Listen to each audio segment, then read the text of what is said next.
बिस्मिल्लाहिर्रहमानिर्रहीम। अस्सलामुअलैकुम नाज़रीन कराम, नई वीडियो में आपको खुश आमदीद कहते हैं। पहली मर्तबा और फाइनल कॉल के तौर पर आज फवाद चौधरी ने अपनी पार्टी का नैरेटिव आज आर्मी चीफ के सामने बड़ा क्लियरली रखा है। उन्होंने कहा है कि आर्मी चीफ ने जो आइन और अवाम के नुमाइंदों की मुख्तदर शख्सियत के बारे में बयान दिया, ये जो इनके ख्यालात हैं बड़े ठीक हैं। उन्होंने कहा कि इन्होंने अपनी पहली तकरीर में भी बड़ी अच्छी गुफ्तगू की थी, इत्तेफाक राय की ज़रूरत पर जोर दिया था।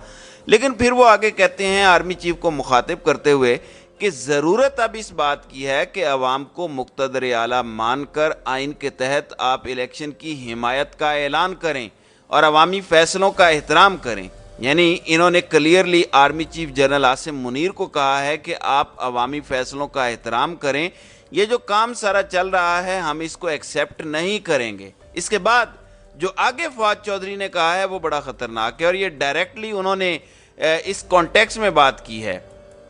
उन्होंने कहा कि अगर इंतखाबात कराने के सुप्रीम कोर्ट के हुक्म पर अमल दरामद नहीं होता और सुप्रीम कोर्ट भी इलेक्शन कमीशन की तरह बेवकूफ़ इदारा बनाने की कोशिश की गई तो आवाम के पास इनकलाब के अलावा कोई रास्ता नहीं बचेगा। अपने हुकूक के लिए सरों पर कफन बांधकर इस्लामाबाद की तरफ निकलना होगा। अब तक हमने आइन के अंदर रहकर जिदोजहद की है, अगर आइन ना रहा तो जिदोजहद की भी कोई हद नहीं रहेगी। और अगर इसको मुकद्दम माना जाए तो आवाम को अब आप दीवार से ना लगाएं। इन्होंने कहा कि अगर ऐसी सूरत हाल होती है तो फिर बस इनकलाब के लिए तैयार रहें। असल में ये जो फवाद चौधरी ने आज गुफ्तगू की है ये डायरेक्टली उन्होंने आर्मी चीफ को मुखातिब करते हुए कहा है। असल में उनका कहना था कि जो आर्मी चीफ आता है वो आकर एक ही बात कहता है कि वो अवाम के हुकूक की बात करेगा। ज़ियाउल हक ने भी यही कहा था कि अवाम ताकत का महवर है, मैं 18 अक्टूबर को इलेक्शन करवा कर वापस चला जाऊंगा। और उस बंदे ने 11 साल तक जो हशर नशर किया वो आपके सब के सामने है। फिर मुशर्रफ ने भी इलेक्शन नहीं करवाए। तो अब सूरत हाल ये है कि इनके बकौल एक्सपेरिमेंट कर करके आर्मी चीफ्स ने मुल्क का बेड़ा गर्क कर दिया है 75 सालों में। अब इन्होंने आर्मी चीफ का जो कल का बयान था कि तमाम ताकत का महवर अवाम है, उसको फवाद चौधरी ने ऑर्डिनरी बयान कहा। और ऐसे ऑर्डिनरी बयान सारे आर्मी चीफ्स देते रहे हैं।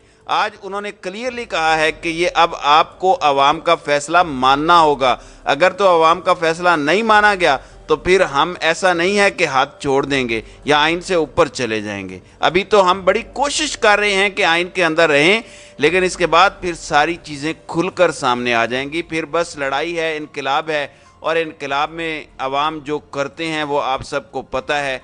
उनका गुस्सा आसमान पर है, ये ना हो कि वो गुस्सा आसमान से निकल जाए और फिर बचे कोई भी ना। ये असल में आज फवाद चौधरी की धमकी भी थी, उनका पैगाम भी था।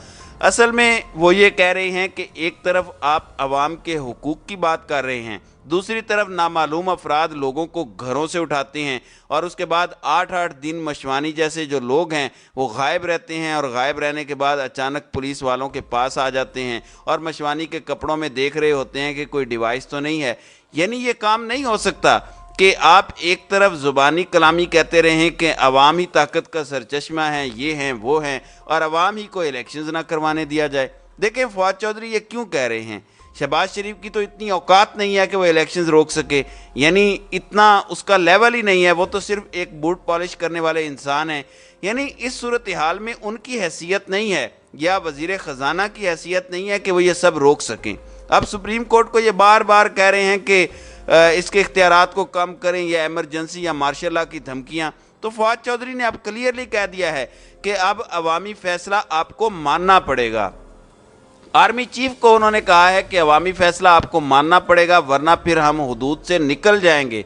और फिर जब हम हुदूद से निकल जाएंगे तो फिर इनकलाब होगा और उसके लिए आप तैयार रहें, क्योंकि दीवार से अगर हमें लगाया गया तो फिर उसके बाद हालात ठीक नहीं रहेंगे। ये असल में जो पॉलिसी है, देखें 14 मई अब ज़्यादा दूर नहीं रह गया। यानी ये पाकिस्तान की तारीख का सबसे बड़ा ही अजीबो गरीब और हैरान कुन मामला है कि ऑलमोस्ट तकरीबन 29 दिन बाकी हैं इलेक्शंस में और किसी को पाकिस्तान में पता ही नहीं है कि इलेक्शंस होने हैं या नहीं होने। तो इस सूरत हाल में बड़ा तूफ़ान उठेगा। देखें शेख मुजीबुर रहमान वाला मामला बड़ा डिफरेंट हो गया था, उसको तो आपने दीवार से लगाया था और उसके बाद याया खान और उस वक़्त की इस्टेब्लिशमेंट और भुट्टो ने بلکہ اسٹیبلشمنٹ نے اس وقت بھٹو کو استعمال کیا اور ملک بھی ٹوٹ گیا اور اس کے بعد بھٹو کو ہی لٹکا دیا. یعنی یحییٰ خان کو کسی نے پوچھا تک نہیں تھا کہ تم نے کھانہ خراب کیا یا ایوب خان نے بیڑا غرق کیا ہے, تم لوگوں نے کھانا خراب ملک کا کر کے رکھ دیا اور ملک ٹوٹ گیا, کسی نے پوچھا تک نہیں. اس کے بعد حمود الرحمان کمیشن میں بھی جو تھا وہ چھپا لیا گیا.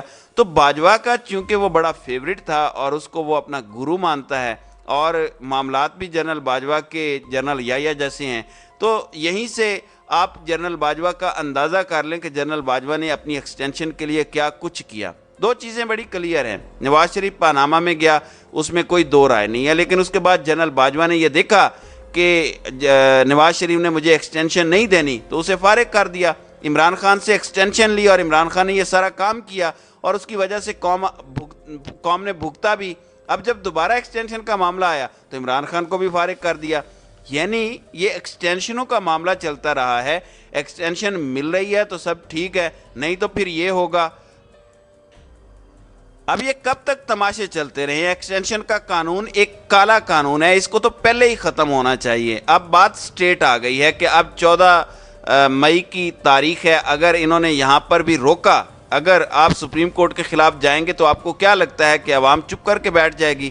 یعنی یہ بات فواد چودھری نے کہی ہے کہ آپ دیوار سے نہ لگائیں, باتیں آپ نے کر لیں, بالکل ٹھیک ہے. سب کو پتہ ہے کہ الیکشن اصل میں کون نہیں کروانے دے رہا.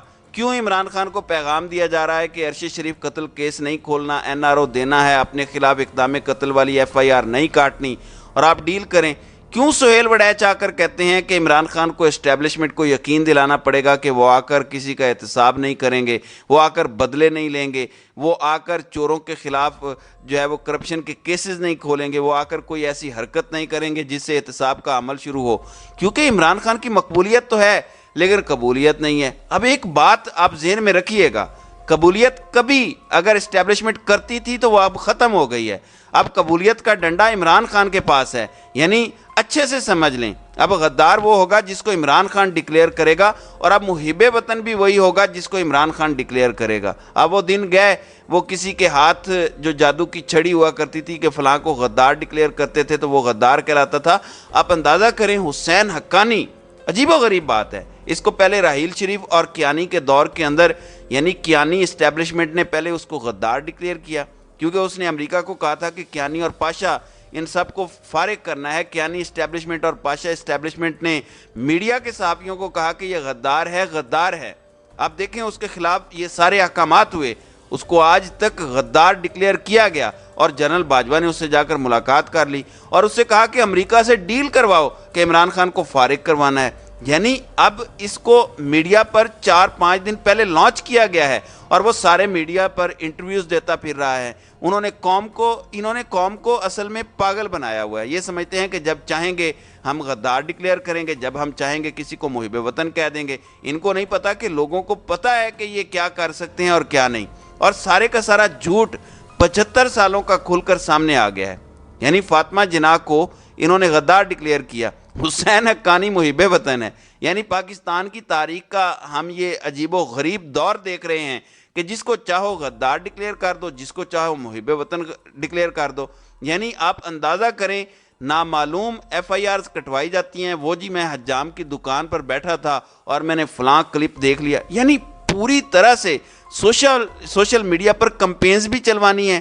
اب وہی نون لیگ ہے جس کی حمایت میں یہ کمپین کر رہے ہیں. آپ اندازہ کیجئے, ان کے خلاف 2 سال پہلے یہ سوشل میڈیا پر ٹرینڈز اور کمپینیں چلواتے تھے اور اب ان کے ساتھ مل کر عمران خان کے خلاف یہی کر رہے ہیں.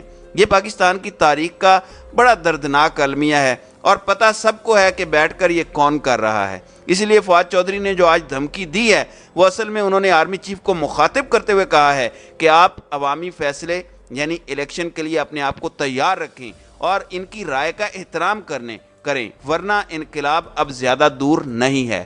تو ناظرین کرام, آپ کی اس ویڈیو کے حوالے سے کیا رائے ہے؟ آپ اپنی رائے کا اظہار کامنٹ سیکشن میں ضرور کیجیے گا.